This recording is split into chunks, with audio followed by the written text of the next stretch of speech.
Making more money in your Philly area rental doesn't always have to involve making major renovations and updates.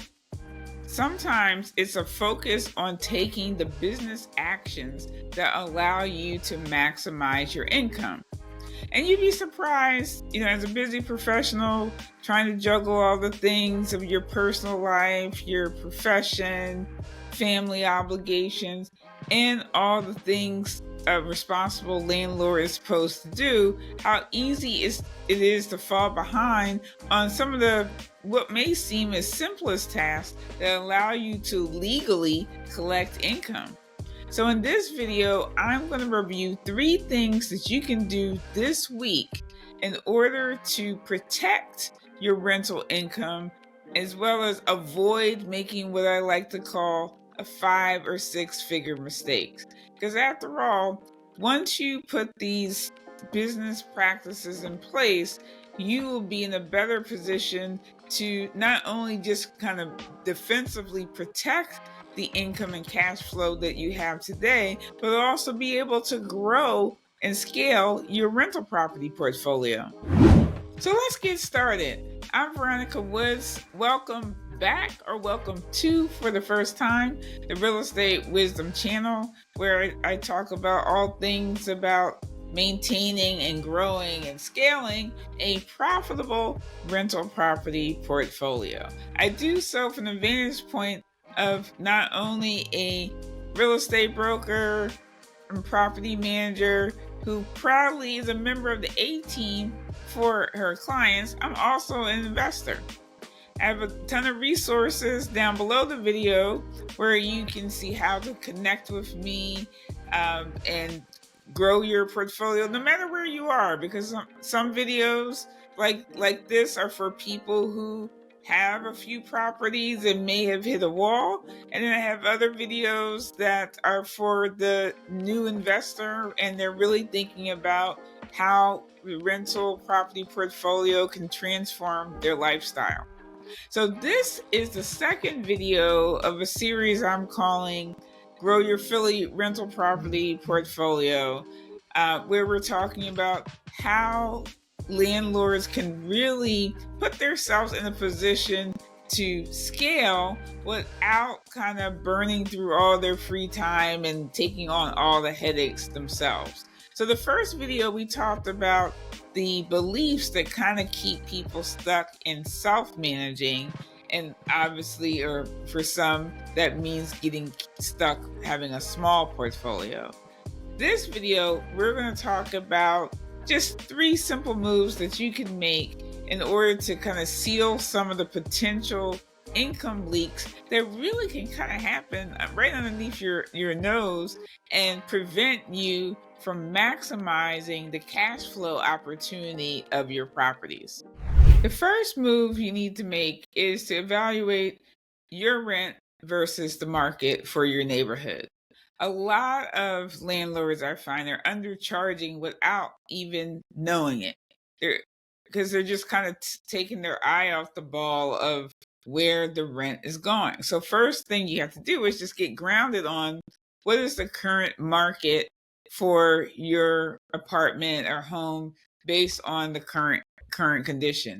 And that's a view of not you asking what your friend down the street is getting, but thinking about it from the perspective of a potential tenant off the street. If we put your property online right now, and what they would think the fair rate or a reasonable rate the place should go.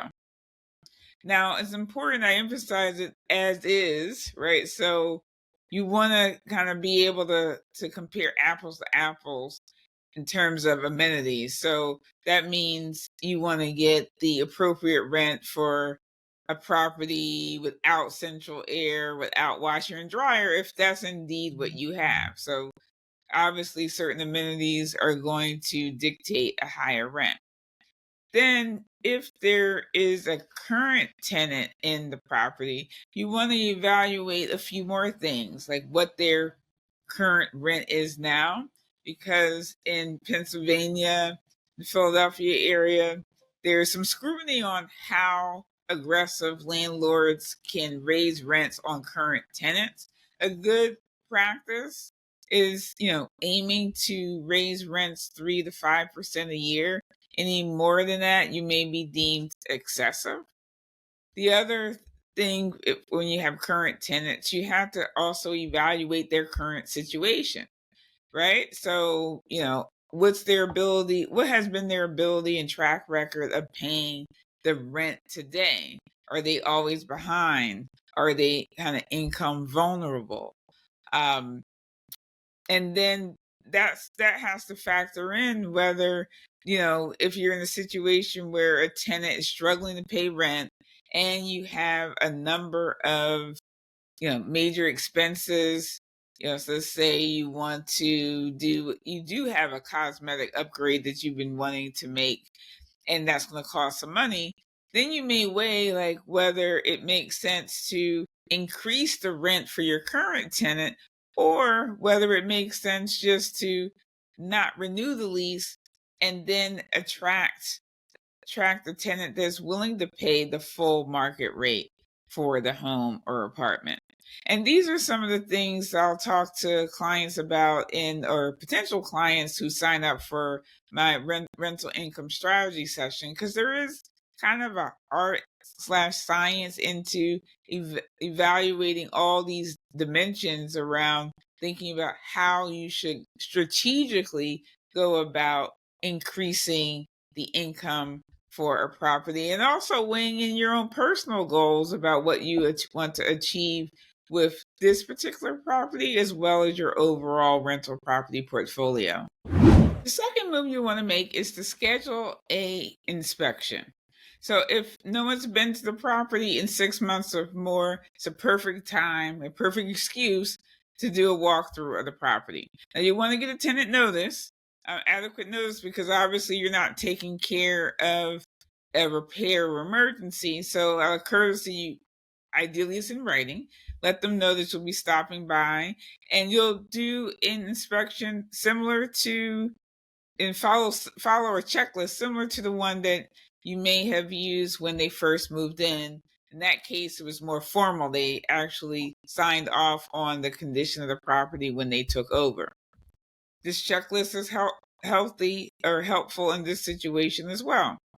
So some of the things you want to check for is there excessive wear and tear on the flooring or walls? Do you see lease violations, like signs that other people are living there, they're not on the lease, or unapproved pet? And just a little bit about their general cleanliness and tenant upkeep. Now, you want to, if the tenant is there present during the inspection, ask them, or have they noticed anything going wrong with the property, or just kind of ask them how everything's going in the property. Because a lot of times the situation may be a slow deterioration and they don't even tell you about it. They don't want to bother you. But since you're there, you really kind of make sure that you convey that you really want to know what's going on in your property. Now, if you find anything of notice, you want to document. So you want to take pictures in general. So this is the time to just say you're taking pictures just for your notes or to document the condition of the property on that particular day. If there are violations, you want to document those in writing, and so it's not just an oral agreement like, hey, you can't keep the trash there. You need to put things in the trash cans outside in a certain way, just for example, off the top of my head. You'll want to put any kind of violations or things that you want to change, document that in writing. And by writing, I don't mean a text message. So when you're kind of doing an audit trail of the condition of the property, you want to be a little bit more formal, just in case something happens down the line. You can easily reference that. So email is better than text. Letters are also great. So these are just kind of the things that you want to do to just document the condition of the property for later reference. Now, the third smart move I'll mention on on this video is tracking dates. And this is the lease end date and your municipality compliance dates. So if we start with the lease dates, so it's significant to know when your lease term ends because legally you can only make changes to the rent or other terms at the end or before the end of a leasing period. So for a month-to-month lease, that's actually the last day of the month, meaning in each the first of the following month. For example, the most common lease beginning period is on the first of the month, but it doesn't have to be that way. Then the new terms will be in place. So this ties back to what we were talking about in the first tip about um, changing the rent or deciding whether to raise the rent. You want to be really conscious of when that you have the opportunity to legally do so. And in Philadelphia, you have to give tenants 60 days notice for a rent increase specifically. A lot of times in practice, it's just it's really just gives the tenant enough time to kind of register there'll be a change. And so it's a good practice maybe to do all your rentals, giving the tenants 60 days notice in writing of a lease change. Now, moving to the rental licenses, so that's one of the biggest compliance things as a landlord in the Philadelphia area they'll have to go through. And one thing about the areas, they all have different rental renewal dates. Philadelphia and some of the suburbs have kind of a rolling 12-month renewal. And then there's some areas that renew on January 1st each year. So you'll want to be able to track those dates and know which ones also may have a requirement for physical inspection. So in Philadelphia today, although they are contemplating sending third-party inspectors out to go over a checklist this is another reason why, you not knowing what's going on in your property could be bad. If you actually have to face a physical inspection, you'll want to get on top of what the inspector could find before they're just going out to your property. So keeping track of when you'll have to comply by having that inspection is very important. In Philadelphia, there's also a lead paint inspection that happens every 4 years. And so in Philadelphia, if you don't have that or up to date with your lead paint inspection, you can't renew your rental license for a year. So again, it's really important to document all these dates.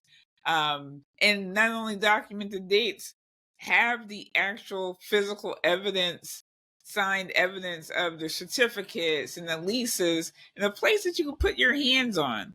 When I meet with people in the rental income strategy session, I'm surprised how many seemingly organized folks can't put their hands on not just a copy of the lease, a copy of a signed lease by you and the tenant. Because if God forbid you have to go to court, they'll want you to put your hands on the lease, any sort of compliance documents with the municipality. You want to make sure that you have proof that those are in place. Tracking and evaluating a lot of this stuff can feel overwhelming, especially if you're self-managing on top of having a full-time job.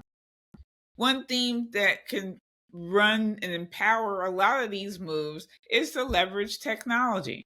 I find that a lot of DIY small landlords, maybe they just have one or two properties, they think that they have to track everything in their head or pen and paper.